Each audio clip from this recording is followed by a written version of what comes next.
देखिए, हम तो पहले ही इस हक में नहीं थे कि ये जो पतंग है इसको चढ़ाने की इजाज़त होनी चाहिए। क्योंकि हमें याद है कि कितना अरसा लगा था कि जब पहले चढ़ाते थे, फिर इस पर जब पाबंदी लगी थी, तो उसके बाद कितने साल लगे थे कि जब जाके मुकम्मल की चीज़ का खात्मा हुआ था। क्योंकि नहीं छोड़ी जाती कोई, ये एक एक तरह से नशा है ये एक। जो चढ़ाते हैं उनको पता होगा कि ये कितना नशा है, कि इसको छोड़ना कितना मुश्किल होता है। और जब बंदा रात को सोता है तो वो यही सोच के सोता है कि सुबह उठ के मैंने इस तरह करना है, इस तरह चढ़ानी है, ये करना है, वो करना है, तो यानी बड़े ख्वाब होते हैं, ख़यालात होते हैं। तो बड़ी मुश्किल से जाके इस चीज़ का खात्मा किया गया था। तो आपको क्यों लगता है कि एक शख्स जिसने 5,000 की डोर खरीदी है, 10,000 की गुड़ियाँ खरीदी हैं, पतंगे खरीदी हैं, डोरें, मतलब कितना कुछ खरीदा है, तो वो 2 दिन सिर्फ़ चढ़ाएगा, उसके बाद वो सारा सामान पैक करके रख देगा? नहीं होगा ना ऐसा।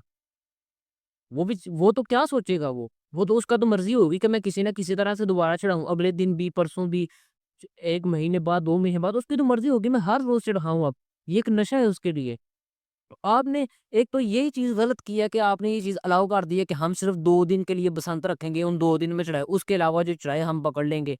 ये तो एक नया तरीका है पैसे कमाने का, कि जो वो 20 लाख जुर्माना होगा तो वो जेल होगी, तो मतलब ये तो एक नया तरीका है ना वो लोगों को सज़ाएँ देने का और पैसे लूटने का। एक तो ये बात है कि जिससे मुझे इख्तिलाफ़ है कि ये होना ही नहीं चाहिए। ये आपका अपना कसूर है, आप बिला वजह लोगों को तंग करने के लिए जो है ना वो कर रहे हैं। और दूसरी बात कि जब आपने जब वो दे दी है इजाज़त, तो फिर उनको अपनी मर्ज़ी से उड़ाने भी दें।